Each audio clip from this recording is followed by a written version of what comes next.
Hello, this is Megan Dennett's coaching and leadership video on techniques. So the technique that I'm going to be talking about today is effective demonstrations. So effective demonstrations are a vital technique to have when you're coaching any age group or any number of groups. Demonstrations are a technique of physically showing participants how to perform the skill you're teaching by doing it yourself. When you verbally teach a skill or technique, you should use demonstrations at the same time to show students exactly what you want them to do. It's really important that the demonstrations that you use are exactly correct and how you want them to perform the skill, as when they see you do it, it will give them a benchmark to try and reach, and they'll try and copy it exactly how you did it. So demonstrations can be used in any sports as long as the coach has a full understanding of the skills and how they can perform them. Effective demonstrations are used in a whole variety of coaching environments. They're used mainly to help all students and participants understand what you want from them and also what they have to do and how they can do it. By using them at the same time as explaining skills, you'll be covering all areas of the ways that people learn, so that everybody in the group has a fair chance of understanding and being able to perform the skill to the best of their ability. So two examples of when you could use demonstrations are the hockey push pass. So if you're teaching a group of beginners to push pass, you can verbally teach the skill by telling them the main coaching points, like keeping your feet forward, keeping the ball and stick in contact at all times, and follow through for where the ball you want to go. Then also use a demonstration at the same time of exactly how the skill should be formed. By doing this, you'll be showing the students how to stand, what the flight of the ball should look like, and how you use your body in the best way to get the best shot possible. It'll make it easier for people to understand and help them to do it properly. Another example of when you can use demonstrations is when teaching dribbling in basketball. So to be good at controlling the ball and move quickly up the court, you need to know exactly how to dribble.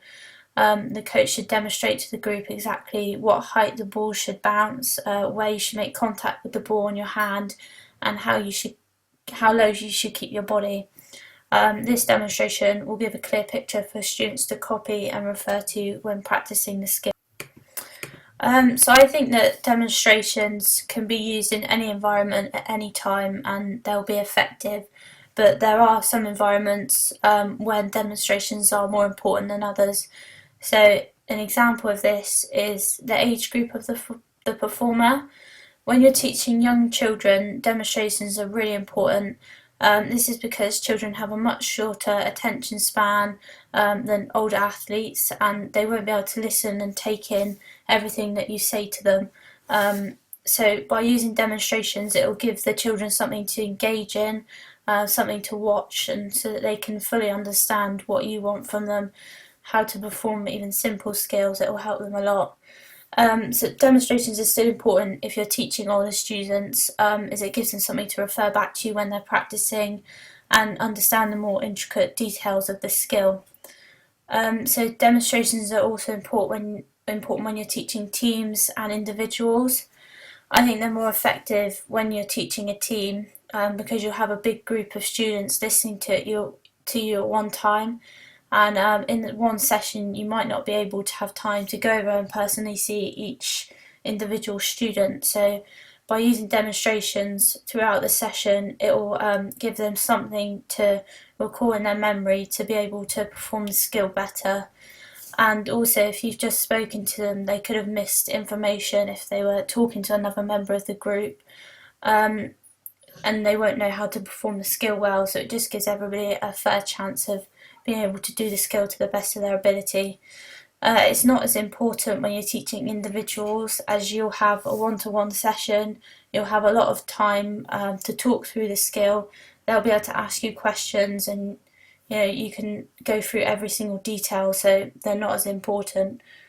And finally, demonstrations can be effective when you're coaching elite and non-elite, but in different ways. So for example, if you're teaching non-elites, demonstrations will be really effective to teach skills, so that they can learn the skills better and know the details of how they use their bodies to perform the skills. Whereas elite athletes will already have a big knowledge on how to perform all these skills, and they won't need demonstrations from you to show them that. But demonstrations can be used here to show new tactics and plays that coaches come up with. So an example of this is in American football, the coaches can demonstrate where players need to stand on the pitch, where they should move when the ball is moved, and how they should interact with each other in the play, so that they can learn it better and quicker and be able to practice it more. So that's my video on demonstrations. Thank you for watching.